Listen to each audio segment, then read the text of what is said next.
Israel and Hamas have agreed the first stage in a peace plan for Gaza, paving the way for a ceasefire and the release of the remaining hostages in exchange for Palestinian detainees. The Israeli cabinet will vote on this first phase later today. Then a ceasefire will go into effect officially. A minimum of 400 aid trucks a day will enter Gaza.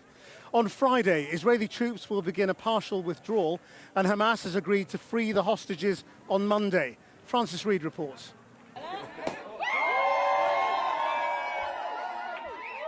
Elation in Hostages Square. This is a huge moment.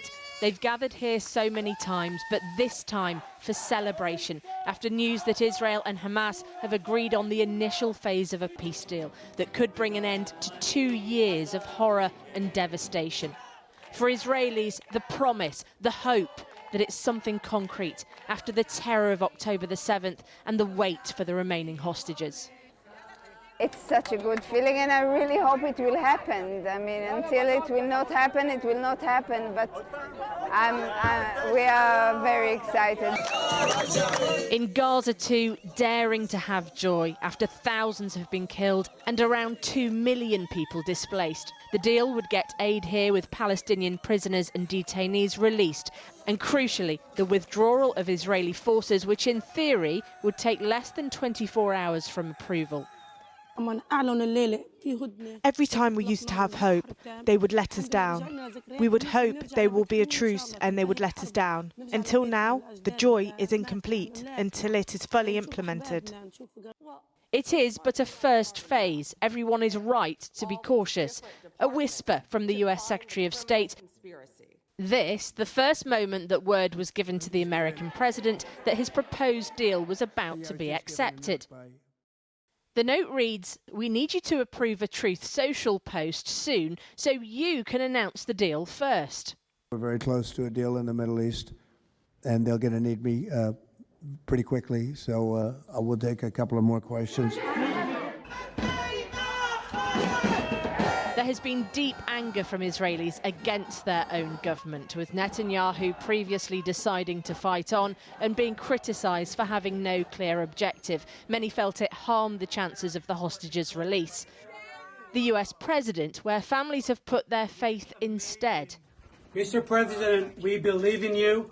We know you've done so much for us over the past, since you became a president, and even before that.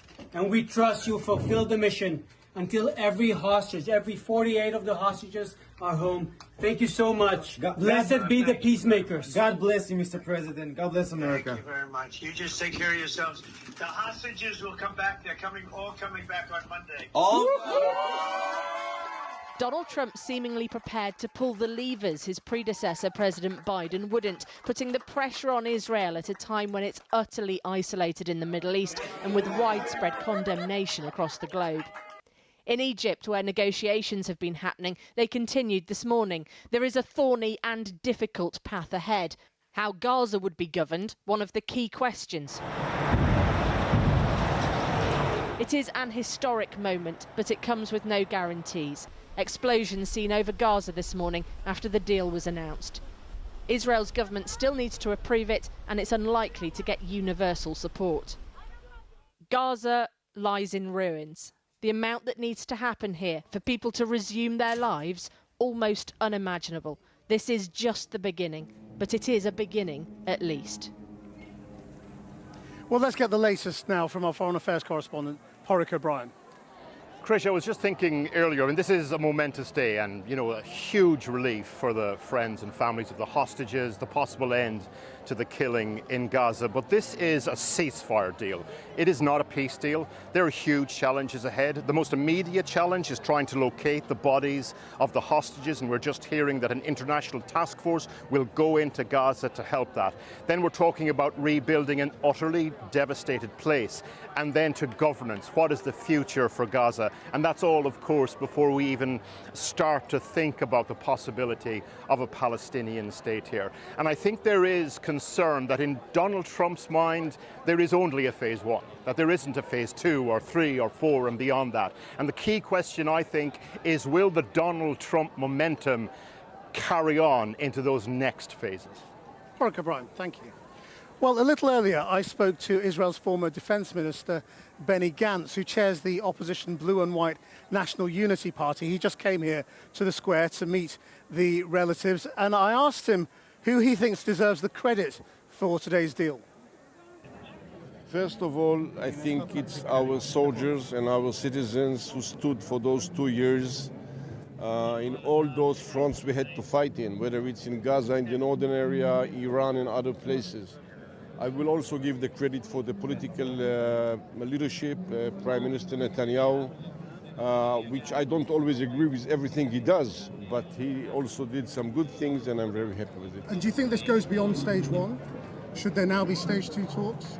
Say again? Should there now be stage 2 talks, now that stage 1 is agreed? Well, I hope that we will continue. I'm sure President Trump, who did a lot for the state of Israel all across his leadership in the States, but in the global aspects as well, will continue with this, and he will push together with the countries around us and with the Palestinians to see how we can live with one another.